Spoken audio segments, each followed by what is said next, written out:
Making sales social to me, honestly, just means being a human being when you're selling, right? So that's what social media is for. That's what social is. It's about that human to human connection. That's so good. Welcome to the Making Sales Social podcast, featuring the top voices in sales and marketing. Join hosts Brynne Tillman and Bill McCormick as they discuss the best tips and strategies they are teaching their clients, so you can leverage them for your own virtual and social selling. You can also listen to us on Apple Podcasts, Spotify, Stitcher, and Google Play. Here are your hosts, Brynne Tillman and Bill McCormick. Welcome to Making Sales Social. I'm Bill McCormick. And I'm Brynne Tillman. And so, Brynne, who's our guest today? We have one of our new partners and good friends, Mandy McEwen, who I am so excited because has a whole perspective on content and thought leadership that our audience is going to get so much value from. So hi, Mandy. Hello. Thanks so much for having me. Thanks for being here. Just share a little bit about you. Yes, for sure. So I am the founder and CEO of an agency called Mod Girl Marketing that I created back in 2010. And we focus on building influential personal brands for executives, entrepreneurs, and executive teams, leveraging LinkedIn primarily. But of course, we also leverage the other lovely social channels. And we are all about organic thought leadership marketing at Mod Girl. So great. So Mandy, we ask every guest on the show the very first question. We ask them all this. So what does making sales social mean to you? Making sales social to me, honestly, just means being a human being when you're selling, right? So that's what social media is for. That's what social is. It's about that human to human connection. And so when I hear, social selling, that's what it is to me. It's building those relationships socially and allowing the world to see how amazing you are and your organization is by sharing those things socially, but not as a one-sided arena, right? It's all about giving value, engaging, and building relationships. It's not just let's throw a bunch of stuff out on social and the sales are going to come in, right? It's about the people behind it. That's so good. So good. And what I'm excited about today is the last few weeks, we've been really heavy on the sales side. And so this week we get to talk to a marketing pro. And so the next question, I guess, where I want to go with this is, from the digital marketing world, what are you teaching your clients how to transform that into the social selling world? So good question there. It's interesting how things have shifted to just really, I would say, just in the last 5 years and really in the last year since the pandemic. But before, when I started out as a digital marketer back in 2007, kind of the wild, wild west, there was really no emphasis on the human to human connection when it came to digital marketing. It was just, let's throw up a bunch of SEO friendly, like keyword stuffed blog articles. And I did the same thing, right? And let's get it ranked on Google. Let's throw up some PPC ads and let's drive some sales. That was it for a long time. Lead magnets that send people to a free download. And then let's send them a ton of email, drip emails and, call it good. And this new shift, thank the Lord, that's been happening is on the human to human, social aspect of it and really coming from a place of value and showcasing the humans behind your brand. But not only that, but building quality relationships and helping people. It's not just about, throwing stuff out there and making sales. It's about genuinely making an impact, because not only do you help and inspire the communities that you're in and people that follow you, but it comes back tenfold to you because you're building up your authority. And I say you in the sense of a brand in general, right? It could be an individual, it could be a company in general, but you're building this up. And so you're this trusted authority that people, they respect and they trust. And there's so much value there because people are coming to you. Not only that, but you're able to positively impact and inspire the industry you're in. So I love that. I want to go one deeper on that. And I'm going to go another deeper. So We'll go, okay, yeah. So I want to touch on the authority piece and the thought leadership piece. Mhm. What does it take to show up as a thought leader and to be that authority? A lot more than what people think, right? So for one, mindset is huge and key. You have to have the confidence that you are the authority figure. And these are subject matter experts within organizations too, right? So working with a company, like we want people that are confident in their expertise, in their knowledge and their experiences. So one is confidence, right? Confidence, and I mean, knowledge is first. Like you have to know what the heck you're talking about, right? And be experienced in it. But the second thing is mindset and confidence, and knowing that what you have genuinely is valuable, and your unique experiences are valuable, and it can make a difference in your organization and for people, right? So that's one. And the second thing is you have to show up. You have to be consistent. You can't just throw some stuff up one week and then take a break for 2 weeks and then do it again, right? So it's mindset, confidence, and then consistency, honestly. And we're not even like, these are so important, but not even talking about content, right? Let's not even talk about the value of content. Just those two things alone, if you don't have them, then it's pointless. Don't even try. And then one more, I have to go. How do you capture that? What do you do to capture that confidence and that knowledge? Ego boosting. So obviously capturing, the genius, as you say, Brynne, from people's brains and putting it out there, but and giving feedback along the way, right? So, and this is whether you work with someone or whether you're doing this internally with your team, it's so important to give people the confidence, because even the most confident leaders in the world, they still need people to tell them, yeah, that is good. Yeah, that is going to make a difference, right? And then just getting different perspectives on that. But it's all about teamwork, whether you're working with an outsourced provider like you or I, or whether you're doing this internally, it really is a group effort. And so you have to encourage your people to, continue on. And even if you do something and it flops, right? Like you can't just be like, I quit. No more. Like you have to keep going and realize that not everything is going to be a home run. So it's a lot of group efforts and feedback and just constant, yes, this is right. Yes, it's on the right track. Yeah, that's great. Or how about we do this? So it's a lot of feedback and brainstorming. Love that. All right, Bill, back to you. So curveball, how has digital marketing changed since a year ago? That is a good question. Well, considering that there are no longer loads of in-person conferences, right? So for one, digital marketing changes where, mostly everything's online, virtual, right? Virtual events and conferences, and companies are now realizing that they have to pay more attention to social, because they aren't going to these massive trade shows every, quarter or whenever, however frequent they were doing it, and conferences. And so what's changed is people realizing that they have to be doing this, right? So companies have already, obviously, every company's been on the social media bandwagon, but I don't think people have been taking it as seriously as they have, in this past year, because they had to take it seriously. So that's one. The second thing is, which I've been talking about the entire time since we've been chatting here, is more of that human connection. Because people crave that more than anything, especially now that we don't have as much in-person interactions as we do now. So you have to be more human in everything you do, and you have to humanize your brand. And that's what we do at Mod Girls. We help humanize brands so it's not so stale, and you're not just posting the boring, lame content that no one cares about. You have to be, storytelling, right? More storytelling is more important than ever. And then leveraging human stories. So talk more about customer stories, employee stories. So really just leveraging more of the human elements behind digital and social. I love that. That authenticity is a huge authenticity. Yes, 100%.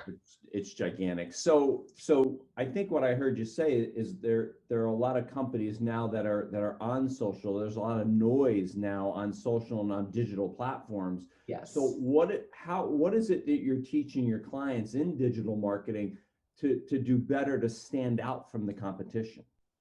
Yeah, good question.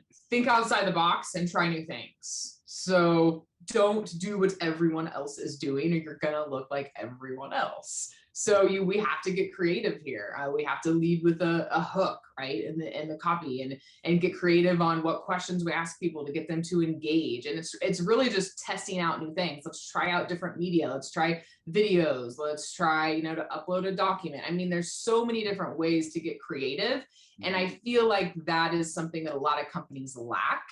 And I think it's just because a lot of marketing teams have so much on their plate. And so they're just like, let's just throw up some posts. Like we have to post on social media, and they just get in this habit of let's just throw up the latest blog posts, and then you look like everyone else. And so it's taking it a step further and thinking, how can we stand out? Like, what can we do to make us stand out from the crowd? And how can we leverage the humans in our company to do that, and our customers to do that? And so a lot of it is experimentation, to be honest, Bill. I'm trying new things. And a lot of companies are afraid of that, especially old school companies, because they don't know any better. Like that's all they know is doing the same thing over and over again.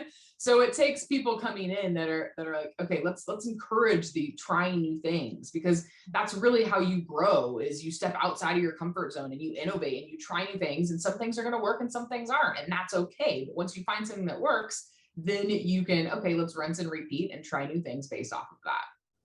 Can I jump into asking you a story?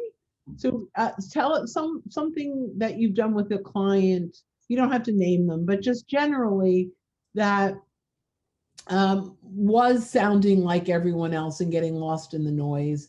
What did you do with them that got them to really stand out, and potentially kind of what result did they get? Mm-hmm.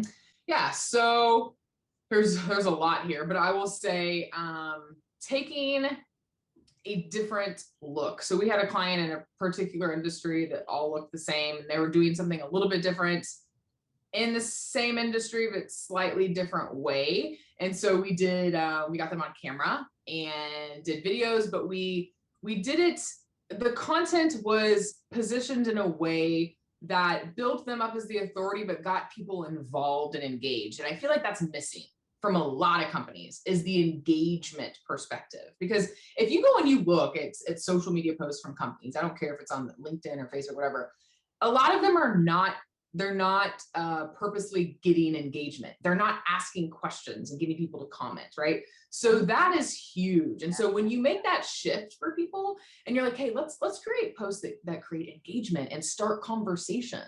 Let's be known as the people who start meaningful conversations, not pointless conversations, meaningful conversations. Oh my goodness, so much amazingness can come out of that. And so I would say that part of like, let's transform your content to not just be all about us. Look at me, look how great we are. Go to our website. Let's start dialogue, and not even send people to your website all the time. I mean, you can, but you don't have to do that in every post, And I know you guys are with me on this, but so many companies feel like every single post they make, they have to send a link back to their website or their blog or a video, whatever. And that's not the case. And so, the long, short version is engagement. I think focusing on a more engaging content strategy is what we have seen really transform with our clients. One of the things we have seen that does that are polls. Yep. Putting out polls and asking for their point of view. Yes. Has seemed to get some great engagement. Do you have any other tips on a question that you might ask or something that will elicit engagement? It really depends on, I like asking like experiences, like what has your experience been, or have you ever experienced something like this, or tell us a story in the comments about what you have found on a situation like this. I like asking those types of questions. Oh, those are great. Yeah, because people usually give longer than 2-word responses, and that's what you want. You want people to be like, oh, I'll tell you a story, So I like asking questions like that. So I love that. We're gonna use that. We are going to use that. And awesome. one of the things that we've seen, even with the polls, that's really increased our clients' engagement, has been actually taking that and getting it, as Brynne says, into the inbox, actually sending it to people via Messenger on LinkedIn and asking them to engage on it. I love that. Some of our clients come back and say, I've got more engagement on a post and more views of a post than I've ever had in my That's time. amazing. And so that's been really, really good. You talked quite a bit about consistency.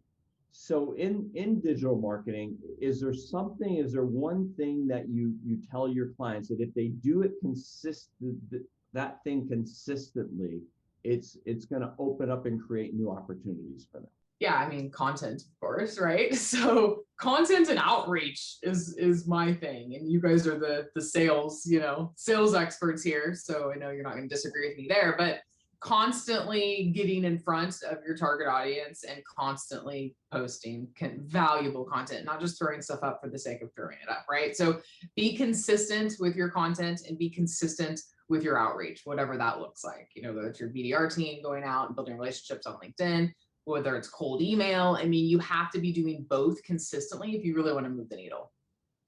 So what do you say is cold email versus like an opted in email? Do you think cold emails really works, or? I do. Yeah. Even though it's kind of, depending on where you live, taboo, right? The whole GDPR thing. But no, it works well, especially when you combine it with LinkedIn, because it's not as cold when you are connecting with people on LinkedIn, and then you send them a cold email that's like, hey, we recently connected on LinkedIn, we do XYZ, is there anything we can help you with? So it's just kind of taking that an extra step. But we found actually a lot of our B2B clients, we found really good results with getting in front of. You immediately tell them what you do before you've added value? No, not really. It's just a quick little, like a one sentence ish on what the client does, but nothing very salesy. It's just like a high level, let us know if we can help you with XYZ type. Like that's the approach we take. Like, is there anything we can do to help you with? Do you ever send content or ask permission to send content? Because that's our big thing. It's like, thanks so much for connecting with me on LinkedIn. I'm not sure if you're leveraging LinkedIn for your business development, but if you are, I have some great resources around X and Y. If you're interested, let me know. I'm happy to send a link. I like that approach a lot better than what a lot of people do, is they just send the content. And that is such a turnoff for the majority of LinkedIn users because so many people are doing that right now. So yes, I'm all about that. But what I say is to our clients and to members that I coach is, see what they're saying in the dialogue and then customize that based on what content works best, So like once you're talking to someone and they're like, oh, this is their challenge, then of course you can write back and be like, oh, actually, I think you would love this new, 5-step report we put out on what you just said you need help with, and then send it. So I am with you on the fact of like asking or sending them after they gave you information instead of just blanketly sending out, which we get all the time. I'm sure you guys do too. We just came out with this new report and they just blasted it to everyone with no context, So I'm with you, but in a strategic way. Awesome.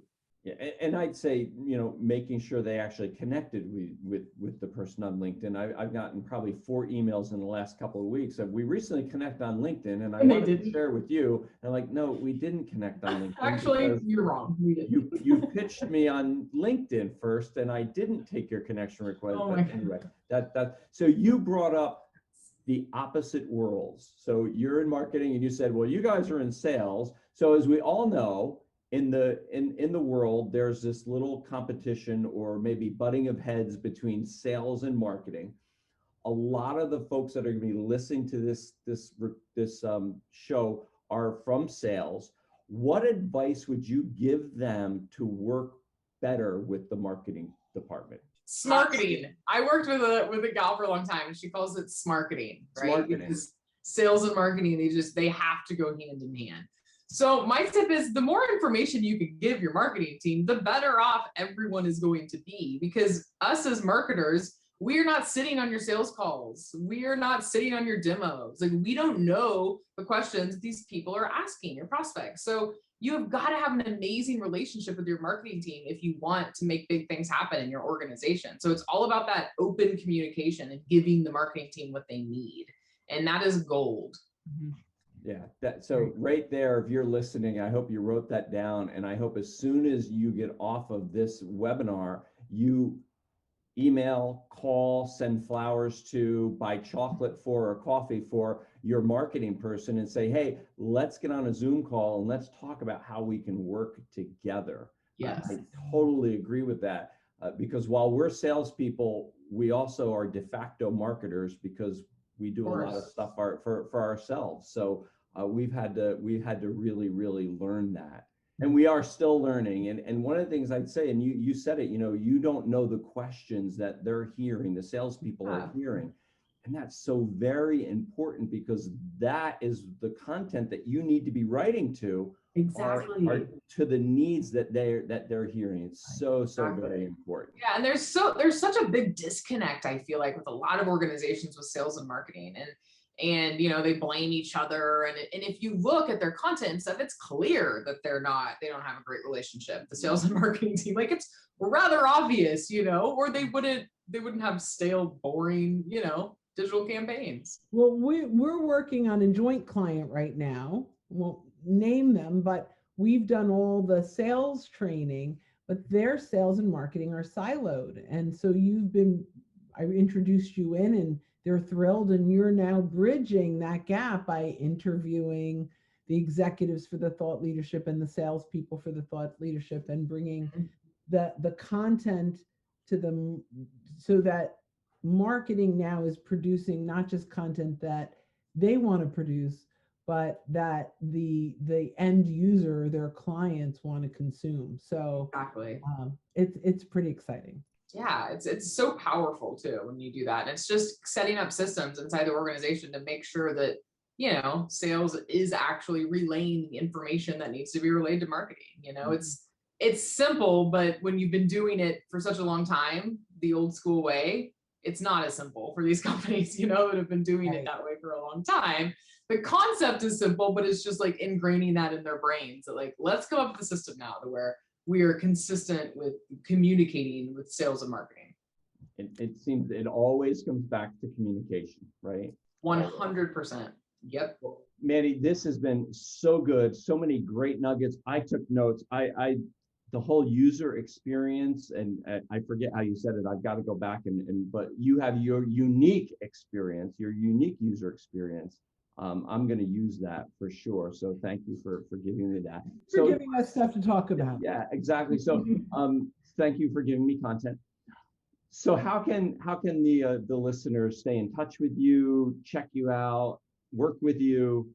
Yeah, for sure. So LinkedIn obviously is a great place to connect, Mandy McEwen, but modgirlmarketing.com. You can check out our website. We just recently launched a new brand, which is linked on there.